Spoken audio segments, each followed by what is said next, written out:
Hello everyone. और आज की वीडियो में हम जो प्रॉब्लम डिस्कस करने जा रहे हैं उसका नाम है ट्रांसपोज और मैट्रिक्स। तो चलिए शुरुआत करते हैं। इस क्वेश्चन को अच्छी तरीके से पहले समझते हैं। तो ट्रांसपोज और मैट्रिक्स होता क्या है। जैसे कि हमारे पास एक मैट्रिक्स दी गई है 2 की, जिसमें एलिमेंट्स 1 2 3 4।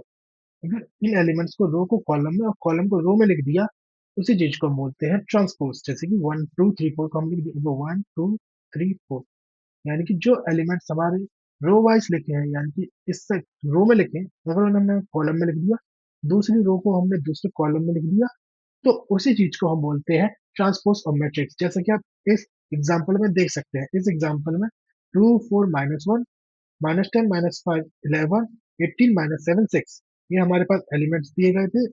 और जो फर्स्ट रो है उसे हमने फर्स्ट कॉलम में लिखा।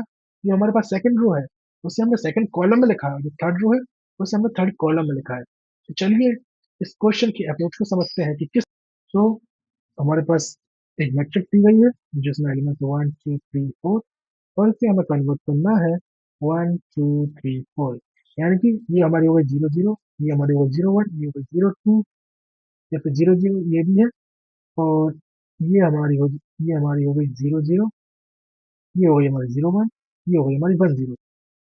अगर इसी चीज को हमने 0 0 पे यही सेम रहा, और उसके बाद 0 1 पे एलिमेंट है उसे हमने यहाँ कर दिया, और 1 0 को यहाँ कर दिया, और 1 1 एलिमेंट को हमने यहाँ कर दिया।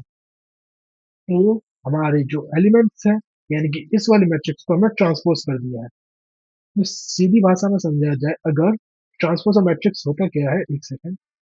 तो ट्रांसपोज और मैट्रिक्स होते जैसे हमारे पास एक मैट्रिक्स दी गई है ए, जिसमें वैल्यूज है एलिमेंट्स है i, j पोजीशन पे है।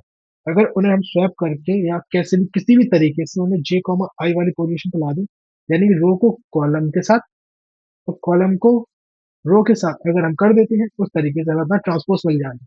तो चलिए कोड की तरफ बढ़ते हैं और समझते हैं कि ट्रांसपोज और मैट्रिक्स होता कैसे है। तो हमारे पास एक कोड है। इसमें हमने क्या किया है, हमारे पास n क्रॉस n की मैट्रिक्स दी गई थी। तो उसके लिए हमने एक ऑल्टरनेट, यानी कि एक एक्स्ट्रा हमने अपनी मैट्रिक्स बनाई है।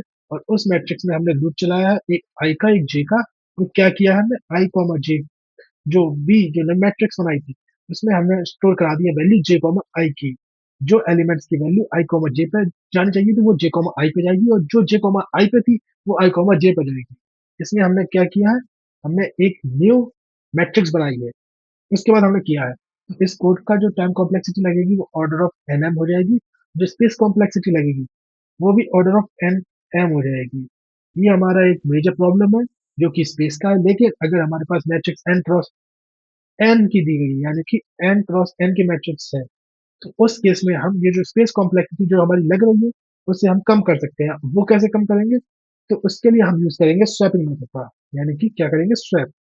उसमें क्या करेंगे, हमने ये दूसरा कोड लिखा है। इसमें जो एलिमेंट्स है और जो मैट्रिक्स है वो n क्रॉस n की दी गई है। इसमें हम क्या करेंगे, i का और j का सिंग लूप चलाएंगे। इसमें i का लूप 0 से लेके n तक चलाएंगे, और जो j का लूप चलाएंगे वो i+1 से लेके n तक का चलाएंगे। उसके बाद हम क्या करेंगे, हम स्वैप करा देंगे किस किस में, मैट्रिक्स ऑफ i, j को j, i के साथ हम स्वैप करा देंगे। और स्वैप कराने के बाद जब ये सारी चीजें कंप्लीट हो जाएंगी, उसके बाद हम कर देंगे रिटर्न मैट्रिक्स। इस तरीके से हमारा इस कोड का भी जो टाइम लग रहा है वो ऑर्डर ऑफ एन स्क्वायर ही रहेगा। लेकिन इस कोड की जो स्पेस कॉम्प्लेक्सिटी होगी वो हो जाएगी ऑर्डर ऑफ 1, यानी कि एक कांस्टेंट स्पेस में हमने इस सॉल्यूशन को कर दिया है। अगर हमारे पास n क्रॉस n की वैल्यू की n क्रॉस n की मैट्रिक्स दी गई है। तो आज की वीडियो में बस इतना ही। मिलते हैं नेक्स्ट वीडियो में।